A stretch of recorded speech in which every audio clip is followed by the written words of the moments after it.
Good afternoon and welcome to the Free West Media channel. Yes, well, the excitement of the moment is still very much the US election and the outcome, with a lot of people saying that there were so many irregularities that the entire legitimacy of the US system is being questioned. If you haven't subscribed to the channel before, do so right now and make sure that you follow all of our broadcasts. Now, one Twitter account summed it up quite nicely when Roosh, he tweeted the following. Let me just put up his tweet here,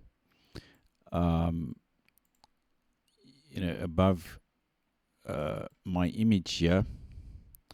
There you go. He's saying, what's the point of voting or even democracy at all if a few dozen angry black election officials in Philadelphia, Detroit, Milwaukee, and Atlanta can decide the entire thing?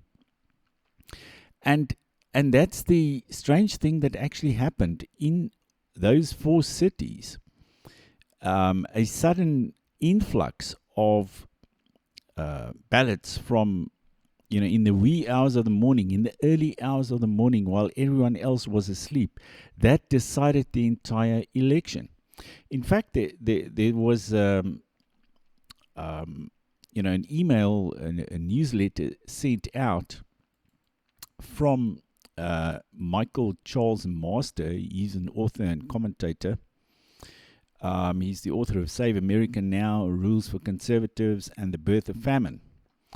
And he pointed out something which nobody else commented on. In fact, those 5 states, Wisconsin, Michigan, Pennsylvania, North Carolina, and Nevada, they all stopped counting at exactly the same time, at around 1 a.m. in the morning. And then for the next 3 hours, no counting took place whatsoever. Then immediately afterwards, now he's asking the question, so what did they do for those 3 hours? What were they doing there? What were they waiting for? Who decided that they should all in unison at exactly the same point in time stop counting? He also makes the point that all 5 of those states have Democrat governors. And then suddenly, when they start recounting, all the votes are for Biden. In Michigan, Trump was ahead by 5% or 400,000 votes, with 80% of the votes already counted. And when the next 10% of votes were counted from Wayne County, Detroit, then suddenly Biden caught up with Trump with 90% of the votes in. So Biden, he makes the point, Biden made up 5% with 10% of the vote, of the total vote. So all of the votes must have been to Biden. And the same thing happened in Madison, Wisconsin, in Raleigh, North Carolina, and in Las Vegas, Nevada. And it could also have happened in Philadelphia, Pennsylvania, by Friday. Well, eventually, Trump lost Pennsylvania as well. And nobody questioned this. Another point that he makes, this is Mr. Michael Charles Master, was that in Wisconsin, there were 3,239,920 votes cast, whereas there were only 3.1 million registered voters on record. So they had a vote of more than 100% of the registered vote. Now, how on earth can this be accepted? But the media have now, in the meantime, of course, declared Trump, they declared Biden to be the new president, that he won fair and square, and that Trump should vacate the White House.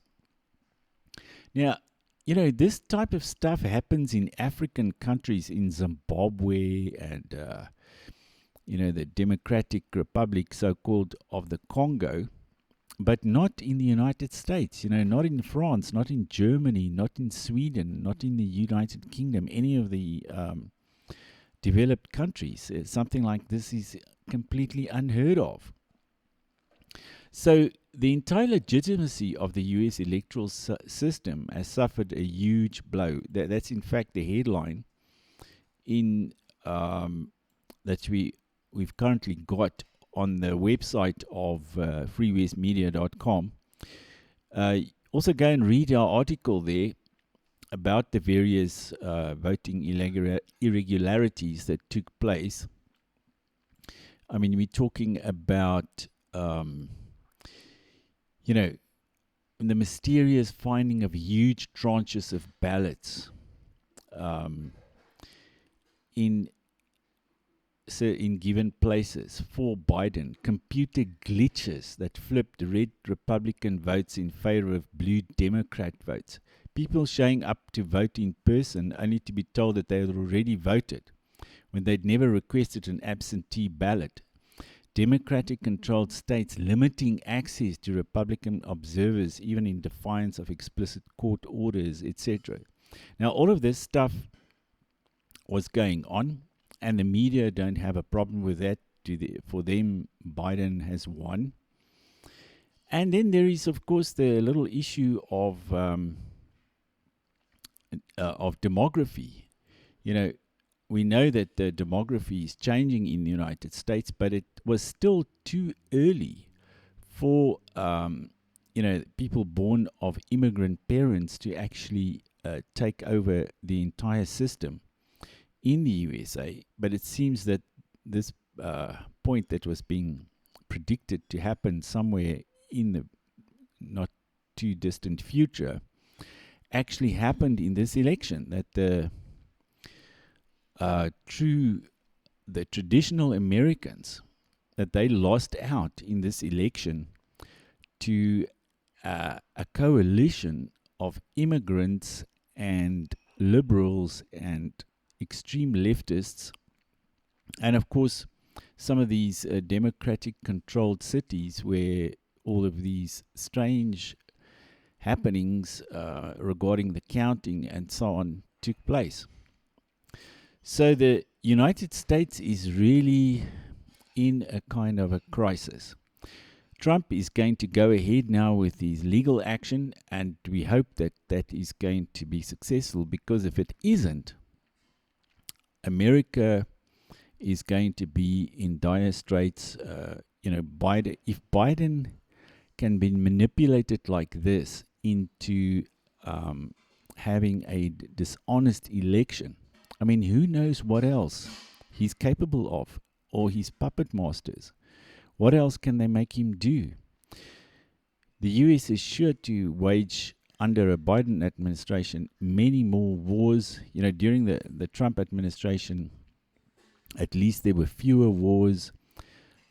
Less money was being squandered on foreign adventures by the United States, foreign adventures that only benefit the military-industrial complex. But all of that is going to come back. More and more body bags will pile up, from the US servicemen fighting abroad.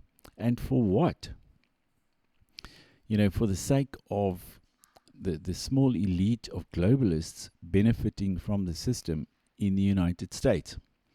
So let's watch over the next few days what happens in the courts and so on, and let's hope that the system has some built-in safeguards so that it could be saved. Because if this thing works, if this illegitimate vote count works, then the US is no longer, or will be no longer, on the list of democratic countries in the world.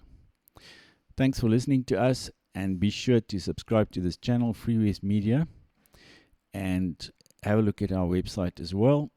And until next time, goodbye.